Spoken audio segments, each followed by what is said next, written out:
Hello दोस्तों, कैसे हैं आप सब। उम्मीद करता हूँ आप सब बहुत अच्छे होंगे।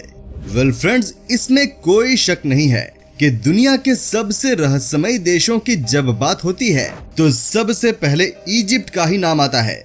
यस ऑफ कोर्स, यहाँ का इतिहास भी पुराना है, लेकिन हम में से बहुत ऐसे लोग होंगे जो कि इजिप्ट के इतिहास को तो जानते होंगे, लेकिन हाल फिलहाल में वहाँ से जो चौंकाने वाली चीजें मिली हैं उसकी जानकारी नहीं होगी। डू यू नो, इस देश के बारे में कहा ही जाता है कि जितना भी रिसर्च करो उतना ही कम पड़ जाएगा। दोस्तों, अभी कुछ ही दिनों पहले आर्कियोलॉजिस्ट डिपार्टमेंट को कई ऐसी चीजें इस देश से मिली हैं जिसे देखने के बाद सभी चौंक गए। तो दोस्तों, चलिए शुरू करते हैं आज का ये रोमांचक वीडियो और जानते हैं इसके बारे में। नंबर 1। वेल दोस्तों, सबसे पहले हम आपको दिखाते हैं एक ऐसी तस्वीर जिसे देखने के बाद आपके होश उड़ जाएंगे।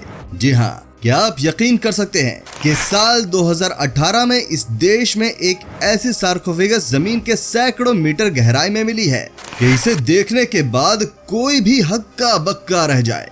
दोस्तों, क्या आप यकीन कर सकते हैं कि इस सार्कोफेगस यानी कि कॉफिन के अंदर एक लाल रंग की लिक्विड भी थी।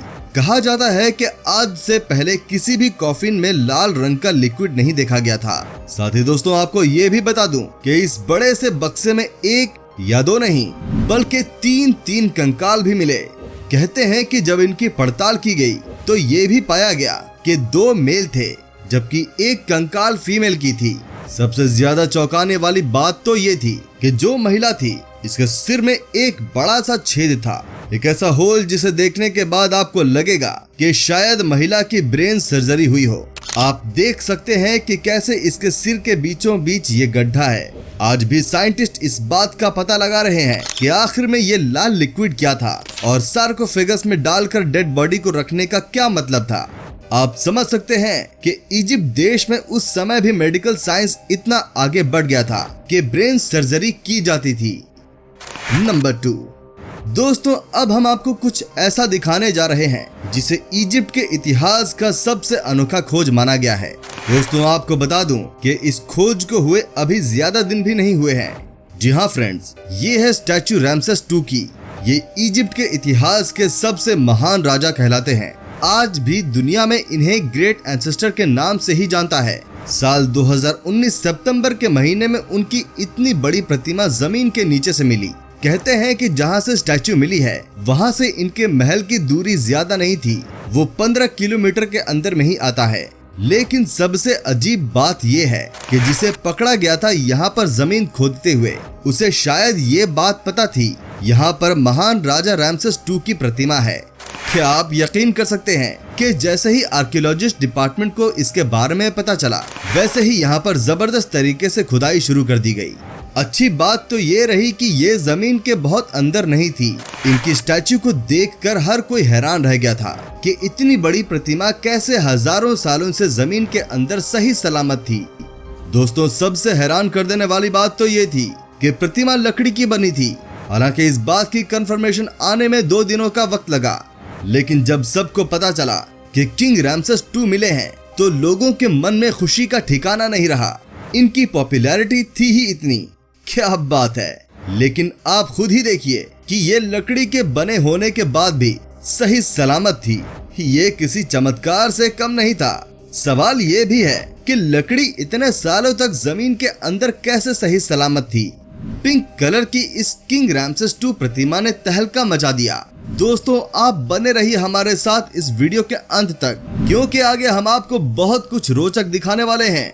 नंबर 3। दोस्तों, अब हम आपको दिखाते हैं कि कैसे इजिप्ट से ही 46,000 साल पुराना जहाज मिला। जी हाँ, आपको हैरानी होगी, जब ये जहाज 1954 में मिला था तब कई लोगों को यकीन नहीं हो रहा था कि इतना पुराना जहाज कैसे अब तक सुरक्षित रह सकता है। क्या आपने कभी सोचा है कि दुनिया में किसी भी लकड़ी में इतनी ताकत है कि वो 46 साल तक टिका रहे? आज भी ये बात पता करने की कोशिश की जा रही है कि आखिर ऐसा क्या कमाल की चीज इस लकड़ी के साथ इजिप्ट के लोगों ने लगाई थी कि ये आज भी उसी हालत में थी जैसा कि 46,000 साल पहले थी। कहते हैं कि इजिप्ट के लोग शुरू से ही बहुत एडवांस हुआ करते थे, लेकिन इस तरह की खोज वाकई में किसी के लिए भी सरप्राइजिंग ही है। ऐसा कहा जाता है कि इस स्पेशल जहाज से यहाँ के लोग पानी में तैरते थे, साथ ही साथ आसमान में ही इसका यूज करते थे। यहाँ की सभ्यता के मुताबिक इस जहाज से इजिप्ट के किंग आसमान में जाकर ईश्वर का आशीर्वाद लेते थे। क्या बात है! इस तरह की बात में कितनी सच्चाई है हमें पता नहीं, लेकिन एक बात जो हम जानते हैं वो ये है कि वाकई में इजिप्ट की सभ्यता बहुत ही यूनिक थी। कहा जाता है कि शायद इस जहाज की मदद से पिरामिड को बनाया गया। अब आप ही बताइए कि अगर इसमें सच्चाई है तो ये जहाज कितना हिस्टोरिकल है। नंबर 4। दोस्तों, क्या आप यकीन कर सकते हैं कि कायरो शहर में 4 नए ताबूत मिले हैं। 24 अप्रैल को मिस्र की ministry of tourism and antiquities ने इसकी घोषणा करते हुए बताया है कि ये ताबूत 17वें साम्राज्य के हो सकते हैं, यानी 1550 BCE के आसपास के। इसी के आसपास इसके वर्कशॉप के अवशेष भी मिले हैं, जहां ताबूतों में सोए गए लोगों के लिए जेवर बर्तन बनाने का काम चलता रहा होगा। हालांकि मॉडर्न ख्यालों वाले पुरातत्वविद भी ताबूतों को खोलने से परहेज कर रहे हैं, जिसकी वजह थे राजा तूतनखामेन। कौन थे ये राजा? साल 1922 में अंग्रेज पुरातत्वविद होवार्ड कॉट और उनके सहयोगी लॉर्ड कर्नरवन ने इजिप्ट के लक्जर शहर में तूतनखामेन का मकबरा खोज निकाला था। इतिहासकारों के अनुसार वो प्राचीन मिस्र के 18वें राजवंश के 11वें राजा थे।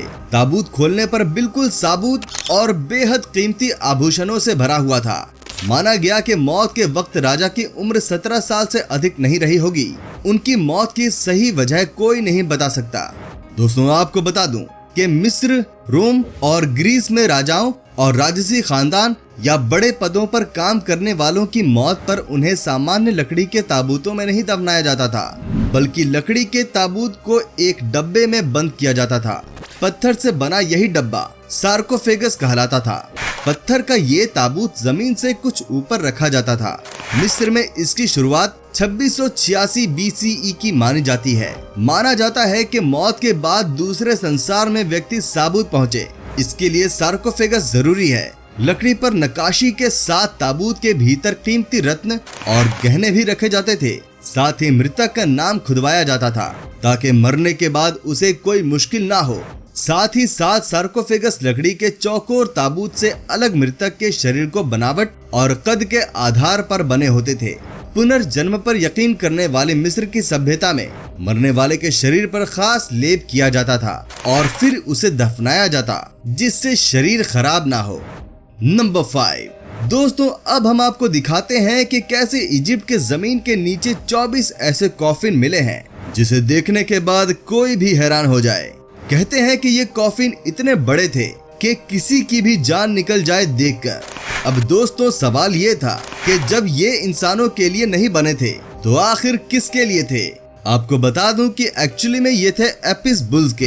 कहते हैं कि यहाँ पर एपिस बुल्स को हजारों साल पहले दफनाया गया था। वैसे भी इजिप्ट के इतिहास में इस बुल की क्या अहमियत है किसी को बताने की जरूरत नहीं है, लेकिन आप समझिए कि एक साथ 24 इतने बड़े कॉफिन मिलना कोई मजाक की बात नहीं थी।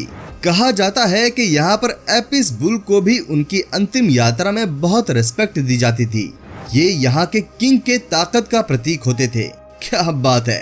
तभी तो कहा जाता है कि इजिप्ट देश में जहाँ भी खुदाई होती है, यहाँ की सभ्यता के बारे में हमें कुछ ना कुछ पता चल ही जाता है। ये देश है कि इतिहासकारों के लिए जन्नत। दोस्तों, उम्मीद करता हूँ आपको हमारा ये एपिसोड पसंद आया होगा। साथ ही दोस्तों, अगर आपको इस वीडियो पर कोई राय देनी है तो आप हमें कमेंट पर अपना फीडबैक दे सकते हैं।